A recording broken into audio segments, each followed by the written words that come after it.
What's up, everyone? It's the OOTP GM. I want to welcome you to the 24th episode of my Detroit Tigers GM Let's Play here on Out of the Park Baseball 18. So we are here at the beginning of the 2021 offseason following our World Series victory over the New York Mets. So we're here at the very beginning of the offseason. I haven't done anything yet. I wanted to show you guys some of the stuff that we're going to be doing here and some of the plans that we have, for the team moving forward. So we get right into the news here and scroll up. As you guys may or may not have seen, Sanchez got hurt earlier in the offseason. He's out for like 14 months, so we obviously won't be re-signing him. This is why you always wait on wrecked guys before re-signing them. And then obviously, Chris Ilitch super excited that we won, and he's going to give us a new budget for a higher team payroll, which we might not be doing. We did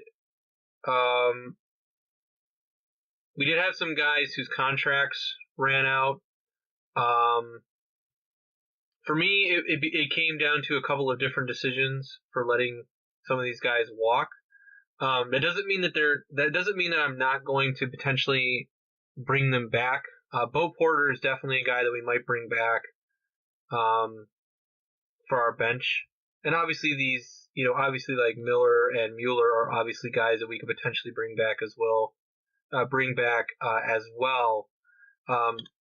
of the reason I didn't re-sign them is I wanted to see if any big name players, any big name guys hit the market. Nothing says we can't bring these guys back, but I want to see if anything does pop up for us. And then some other interesting moves here. So a couple of teams were sold. So Indians were sold, the Braves were sold, and the Padres were sold as well. So for us here, we're going to do this. And then for us, in terms of salary arbitration, we have a ton of guys hitting arbitration this year. We do not have any big time pending free agents.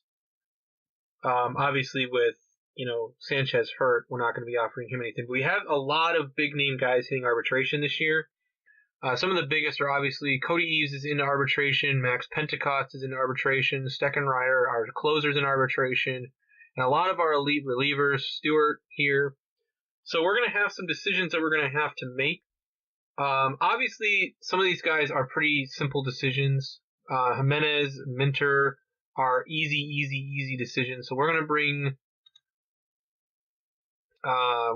back Jimenez. He's looking for $1.5 million. I'm going to do 1.3 and see. Whoops, that is not very good typing. There we go. All right, he's okay with that. Same thing with Minter. We're going to bring Minter back. Important lefty out of our bullpen. I'm going to offer him $1.85 million. He doesn't quite like that. Let's try 1.9. See if he's okay with 1.9. Okay, so he'll take 1.9. Arturo, we are not going to bring back because he's injured. He's out for 5 to 6 months, and he had a really good season for us last year, a 2.65 ERA. He actually was pretty good for us in 2 of the 3 seasons he was here. But he is 31 years old, and coming off the injury, I think there are going to be I'm not going to pay a guy $3 million when he is injured like that. So we are going to let Arturo walk. Stumpf is tough because he had a really bad year for us, but he's been a really solid lefty for us out of the pen. So I'm actually going to bring Stumpf back. Nothing says that if something else comes along, we can't move on from him, but 1.3 million is pretty reasonable. I'm actually going to offer him 1.25 and see if he'll take that. He will. So I'm fine bringing Stumpf back for one more year. Again, if he starts to struggle, we can always move on from him, but that's not a big deal. Steckenrider has turned into an elite closer for us. $2 million is a really inexpensive price to pay for our closer. So we're going to bring Steckenrider back. And then obviously we're getting into some of our other starters here. Max Pentecost. he is our elite catcher. We're going to bring him back. Now, he's looking for a long-term contract. I am perfectly fine giving him a long-term deal. I don't want to give him 10 years, though, because that's going to take him into his late 30s, and we don't want to do that. I am willing to give him maybe a 7-year deal, and we will give him I'll give him an opt-out after 4 years. He likes that. And then what we'll do is this last year here, if he decides to opt in, we'll make that a team option. Actually, you know what? No, I'm gonna leave it at year 5, I think, instead of year 4. So we're gonna year 5, and then these last 2 years, if he decides to opt in, we're gonna make these both team options, and we're gonna increase the salary a little bit. We're gonna go up to 12 here, and then this one I'm gonna do 13, which gives us $3 million to play with, which means we can bring this down, and this down. Okay, let's see if he likes this. Okay, so he's okay with that deal. So 7-year, $65 million offer, opt out after year 5, and pretty reasonable for what I think is a really good starting catcher for us. So we're going to do that. Cody Eves, another guy, 28 years old. He's only looking for a 1-year deal. So we're going to offer him, I'm going to offer him 5.25 and see if he is willing to accept that. He is. Okay. So we're going to bring him back. Big, obviously, jump in salary for him. Micah Johnson did not play very well for us. He spent a good part of the year in Toledo, so we are not going to bring him back. Kristen Stewart, we obviously would like to bring back. He had a pretty good year for us. He's been, solid, if not spectacular, but solid for us ever since he's come up to the major. So we're going to bring him back. I'll offer him 1.15, see if he's okay with that. And he is. All right, and then the last one is Albert Armora, who is a very good defensive catcher, and I like his personality. I'm going to bring him back. Now, he wants $3 million, which is a little bit steep for a guy who's a backup, but he played really well for us last year in 103 games, so I would like to bring him back, even though it is a little bit of a steep price point. I'd like to bring him back if he's willing to come back for, let's say 2.75. Not quite. What about 2.825? Would you do that? Nope. Alright, what about 2.9?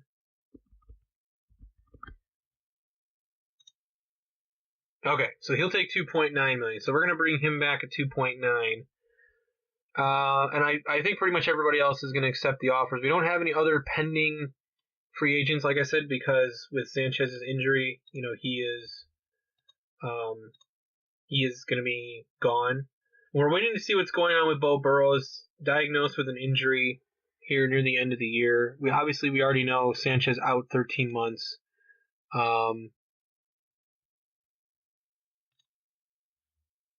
So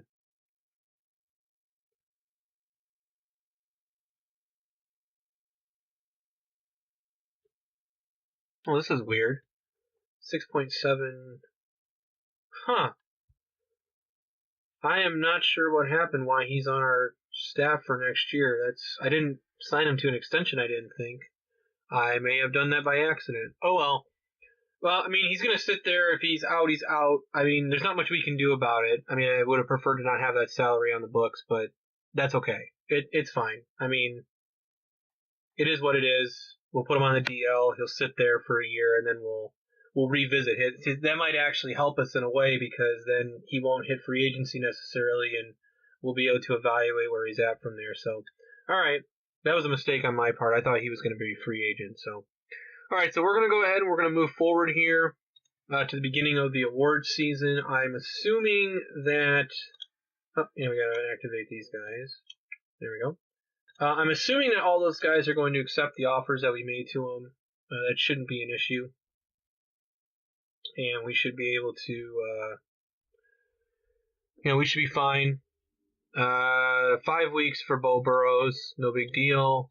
It's during the off season, so Nothing to worry about there. All right, so let's just move forward here real quick. You can see this is the results here, from the off season, or postseason rather, not the off season. Pretty thrilled that we were able to pull this off. Wasn't always easy, but very, very happy with that. So we will see what these guys do. All right, looks like most of these guys are going to accept. So Pentecost resigns. Mentor, Stewart, Almora, Eves, Steckenrider. Yeah, so everybody signed that we were expecting to. So that's good. All right, so what I'm going to do, guys, is I'm going to move forward to the end of the... We're going to move forward to the end of the... to where the free agency filings are. We're going to move to the very beginning of that. I will review the awards, and then we'll see who files for free agency, and see if we're going to... We're going to look to sign any players. We'll have to take a look at our team and see what needs we might have. Very minimal at this point, I believe. But I will see you guys at the beginning of free agency. All right, guys, so we're back here for the beginning of free agency. I want to go through the awards real quick, and then we will check free agency and see what's going on. So for Gold Gloves... We had Bryce Harper win a Gold Glove in right. He was our only winner for that. Reliever of the year goes to Addison Reed for the Houston Astros. He actually became a free agent, it looks like. Steckenrider finished third, so nice to see him finish there. Silver Sluggers, we should have a couple guys here. We have Mike Trout and Bryce Harper. That's it. I'm actually a little bit surprised we didn't have more, but Mike Trout, Bryce Harper win Silver Sluggers for us. Vasquez wins Rookie of the Year. He had a really great rookie season for us. Happy to see that. Manager of the Year goes to Ryan Sandberg. Very happy for our manager. We have a trade proposal, and it's garbage, so we're going to reject it. And then Fulmer wins the Cy Young over Chris Sale and Jake Arrieta. He actually did lead the major leagues in strikeouts. I checked that out, and he did lead the majors. It was like a 40 strikeout lead over the National League. So, and then Bryce Harper wins the MVP. Not much of a surprise after the season that he had. Real quick, Carlos Martinez wins the Cy Young over Jacob deGrom in the NL. It was pretty close in my opinion because deGrom had a pretty good year as well. And then a surprising MVP, Will Craig for the Pirates. He had an amazing season. 328, 56 homers, 132 RBIs. But that ends the streak of Dodger players, I believe, because Cody Bellinger's second and Alex Verdugo third. So that's what we're looking at there. Another trade proposal. I'm sure this is going to be garbage as well, and it is. Just like I said, most of the trade free agents we've got here. So there's some big name guys. Daniel Norris has hit free agency. So there's some big name guys in free agency. But before we go into that screen, I wanted to take you guys in here and show you what we've got for our team. So obviously Sanchez is not going to be starting for us because he's out with an injury. We've got Sleggers and we've got Faedo as potential starters next year. Our other positions are all locked up with Buehler, Burrows, and Fulmer, and then we've got Sleggers and Faedo fighting it out. Now we could be fine for starters. We also could look to sign a guy for 1 year if we want. And then our bullpen, in my opinion, is pretty well set as well. If you remove Faedo from there and stick him in the rotation, I still think we're pretty good in terms of our bullpen. If there's any elite guys, I might look to bring in an elite guy, but we'll see from there. And then in terms of lineup, again, we're pretty well set here. Rivera is he is not going to be on our roster. He's a prospect. But anyways, we're pretty much well set here as well. We don't need any moves here. All of our guys are back. They're all either young guys under contract or anything like that. So I don't see us making any sort of lineup moves in terms of free agency. I really don't see us making any moves. Now, obviously, there are guys that could intrigue us, and I'm sure we're still going to have money to make moves if we want. The other thing that we need to do, obviously, is sign those positions that we have open, those bullpen or the pitching staff hitting coach and positions. But I wanted to just kind of take a quick peek in here and see real quick some of the top guys that are going to be available and see what we've got. So, sort by overall.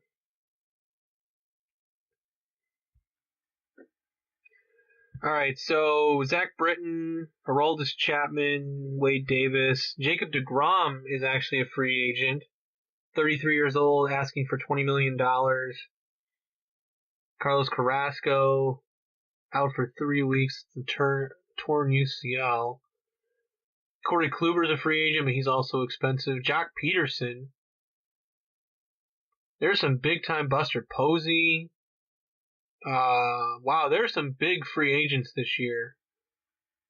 This Dan Altavia is interesting. Only $1.2 million for a relief pitcher. He might be somebody that we'll look to sign. Yoenis Cespedes, Michael Geddes is a free agent. He's only looking for $900,000. That is really cheap considering his... Now, again, he hasn't played in the major. He's played very briefly in the majors, though. Paul Goldschmidt's a free agent. Just out of curiosity, let's take a look at the starters. So DeGrom, Carrasco, Kluber, Scherzer, Dylan Bundy's the only young guy, but again, wrecked injury history, so that makes him a little bit tough there. It kind of drops off severely after that, so I'm not sure. DeGrom is really tempting because we have $39 million for free agents, but our payroll obviously has shot up after the last big acquisitions that we made. So as tempting as DeGrom is, I'm a little bit nervous to be giving some guy in their early 30s that much money. Carrasco is tempting because it's only $10 million, and he will be healthy for next year. He missed all of last season with an injury, so he's going to be tempting. Dylan Bundy is tempting because of the price, even though he is a wreck. This Michael Givens is an Iron Man, but doesn't have particularly great stamina. And then in terms of relievers, the only two guys that really caught my eye here was this Dan Altavia, 29 years old, right-hander, only wants $1.2 million. Brad Hand is interesting, but his price is too high because you can never have too many lefties, potentially.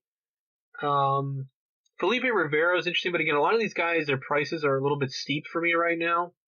So we'd have to see if some of their prices came down. There are some interesting guys here, though, in terms of their... See, Robbie Ross is back on the market. There are some interesting guys here that we might be taking a look at. So I think what I'm going to do is to not unnecessarily lengthen out this episode. What I am going to do is I'm going to do the Hall of Fame vote real quick for this episode, and I'll end it after that because that's the very next day. So I'm going to do the Hall of Fame voting for you guys right now, and then I'm going to end the episode, and then I'll do some stuff off screen, and I'll start the next episode with that information for you guys, so that way these off-season episodes don't go unnecessarily long. All right, so I'm going to go into the Hall of Fame voting here, and let's see who is up. So Bonds and Clemens are in their last year. Hopefully they don't get in, but of course you never know. So we're going to go with some guys that I know that I'm going to vote for. I'm going to vote for Roy Halladay. I'm going to vote for Tim Hudson. I'm going to vote for Jeff Kent again, even though he has no chance of getting in. I'm going to vote for Mike Mussina. And then I'm going to vote, I'm going to get back to the first year guys in a minute, but I want to go through the guys that are on the ballot that I would vote for. Kurt Schilling I'm going to vote for. So those are the guys that were on previous ballots that I'm going to vote for. Abreu, I'm going to skip him for the time being. He's close in my opinion, but I want to go through the first year guys first to see. Obviously David Ortiz, have to vote for him. Jake Peavy does not make the cut for me. Stats just aren't there. AJ Pierzynski's another guy, doesn't make the cut for me. Stats aren't there. I'm not going to vote for Alex Rodriguez, obviously. He's going to get on his own, but I'm not going to vote for him because of the steroids and stuff. Jose Reyes is tempting, because he had a pretty solid career, but I'm a little bit apprehensive to vote for him simply because injuries kind of derailed him, and he doesn't have any overwhelming stats. Didn't get 2,000 career hits, not quite 500 stolen bases. So I'm probably going to skip on Jose Reyes for the time being. Jimmy Rollins, however, I am going to vote for him. Some of the numbers don't light up the page, but I like his overall value as a player. And he does get, pretty close for me in terms of his numbers. I mean, look at like his Jaws is pretty close. Gray Ink, Hall of Fame standards. He's pretty close in terms of a lot of his numbers. So I'm going to vote for Jimmy Rollins. Might be a little bit of a surprise for some people, but I am going to vote for him. And then Mark Teixeira is the only other first-year guy. Again, Teixeira is another guy that's kind of I'm on the fence about, but it's tough for me to vote for a guy who didn't even get 2,000 career hits. He obviously, over 400 home runs is nice, but doesn't have 2,000 career hits, does have the gold gloves, but, his numbers just don't quite measure up. You can see here, way below in the Jaws, in the Hall of Fame, Gray Ink, all of these metric numbers, he's way, way behind. So I am not going to vote for Mark Teixeira. So it's going to be a 7-player ballot this year, and that is who I'm going to vote for. I'm going to submit my ballot. And with that, I'm going to go ahead and end the episode here. I want to thank you guys for watching. Feel free to like and subscribe. Comments and feedback are always welcome. And I will see you guys for the next episode, which will be the 2021 offseason part 2.